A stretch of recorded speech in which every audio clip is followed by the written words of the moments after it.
Pharma पर एक बार एक व्यू चाहिए आपसे, क्योंकि हमने देखी थी कि शुक्रवार को काफी तगड़ी पिटाई हुई थी। आज मान लीजिए अगर शेयर संभलते हैं तो फिर रणनीति होनी क्या चाहिए? फार्मा, आपको लगता है कि जो गिरावट तेज थोड़ी आई है पिछले 2 सत्र में, वो बाइंग की अपॉर्चुनिटी है, या फिर थोड़े आप भी कॉशियस हैं इसको लेकर?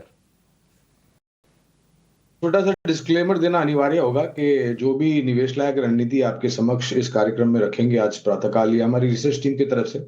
इसमें हमारी कंपनी जियोजित अथवा हमारा कोई निजी निवेश नहीं है, ना ही किसी प्रकार का वित्तीय लाभ हमें मिलता है और ना ही किसी प्रकार का कॉन्फ्लिक्ट ऑफ इंटरेस्ट। लेकिन इसी स्तर पर राय हमारे क्लाइंट्स को देते हैं, हो सकता है उनका निवेश हो। देखिए, ये मेरे ख्याल से कुछ कारण को लेकर के था। पिछले हफ्ते जिस प्रकार से फार्मा क्षेत्र में गिरावट दिखी, खरीदारी की राय जो है वो ग्लैंड फार्मा है, सिप्ला है, ऑरबिंदो फार्मा है, नेटको फार्मा है, डीवीज लेबोरेटरीज है। इन सब पर खरीदारी की राय है लंबी अवधि के लिए। अभिषेक, कुछ शेयर बताए हैं आपको गौरांग सर ने, उस पर खरीदारी की राय है। हीरो मोटो के बिक्री के आंकड़े आए हैं जुलाई मंथ के, और नंबर्स ठीक ठाक हैं।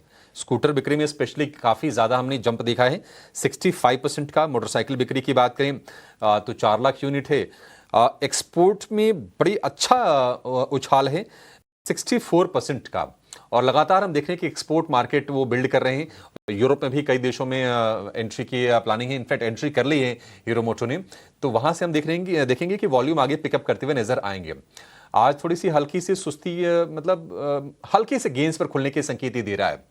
4300 रुपए के आसपास के भाव हैं। प्रशांत जी, काफी लंबे समय से हीरो मोटो एक रेंज में फंसा हुआ है, 300-400 रुपए के।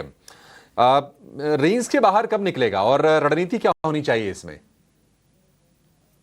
तो अभिषेक जी, अगर हम हीरो मोटो को देखें तो ये 20 दिनों के एवरेज के आसपास कंसोलिडेट हो रहा है। मुझे लग रहा है कि ये एक बार 4350 के ऊपर क्लोज हो तब यहाँ पे एंट्री करना बेहतर होगा। बट अगर हम देखें तो टीवीएस मोटर का स्ट्रक्चर मुझे बेहतर लग रहा है। इसकी वजह बहुत सिंपल है। हम अगर शुक्रवार के वॉल्यूम देखें तो ये वॉल्यूम्स ऑलमोस्ट पिछले 3, साढ़े 3, 4 महीनों में सबसे स्ट्रांग वॉल्यूम है। तो नॉर्मली वॉल्यूम्स सबसे पहले आते हैं और उसके बाद प्राइस में उसका इफेक्ट आता है। तो मुझे लग रहा है यहाँ पे पोजीशन रखना बेहतर होगा एज कम्पेयर टू हीरो मोटो। और हीरो मोटो, जैसे मैंने कहा, 4340-50 के ऊपर क्लोज होने के बाद इसमें पोजीशन के बारे में सोच सकते हैं।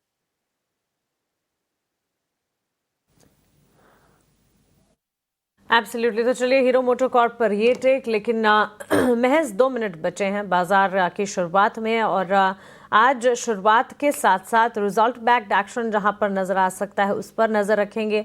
ऑटो बिक्री के पूरे डेटा, ऑटो सेल्स के नंबर्स आ चुके हैं अब हमारे सामने। तो उन नंबर्स के लिहाज से हीरो मोटो कॉर्प के काफ़ी दमदार नंबर्स थे, तो इसके चलते स्टॉक पर भी नज़र रखनी होगी। आईटीसी अनुमान के मुताबिक ही नंबर्स आते हुए दिखे हैं। डाइवर्सिफाइड एफएमसीजी स्पेस, और हम ये नहीं भूल सकते कि पिछला पूरा हफ्ता एफएमसीजी बास्केट ने बाजार को संभालने का काम किया था। आईटीसी के ही नतीजों की अगर बात करें, रेवेन्यू अच्छे थे, बीट इनफैक्ट हमारे अनुमान से भी। सिगरेट और एग्री ट्रेडिंग की अगर बात करें, और सिगरेट वॉल्यूम ग्रोथ जो है मल्टी हाई पर देखने को मिली, जिसके चलते आईटीसी के स्टॉक प्राइस पर फोकस रहेगा।